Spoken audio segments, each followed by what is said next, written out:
এই মাসটার জন্য আমরা সারা বছর অপেক্ষা করি, অবশেষে সেই মাসটা চলে আসলো, পবিত্র মাহে রমজান মাস। আর এই মাসটার জন্য আমরা কত অপেক্ষা করি, কত আয়োজন করে রাখি, কত কিছু। এই রমজান মাসে রোজা রাখলে আলাদা একটা শান্তি অনুভূত হয়, যেটা সারা বছরও হয় না।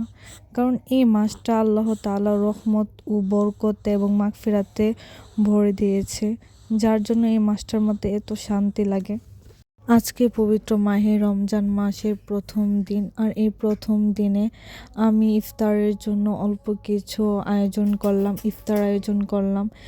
আমি রান্নার সব কিছু রেডি করে রাখলাম, কারণ আমার শাশুড়ি আম্মা রান্না করবে, আমি তাকে সাহায্য করব। আমরা প্রতিদিন এভাবেই রান্না করি, আমি সব কিছু রেডি করে রাখি বা রেডি করে দিই, আমার শাশুড়ি আম্মা রান্না করে।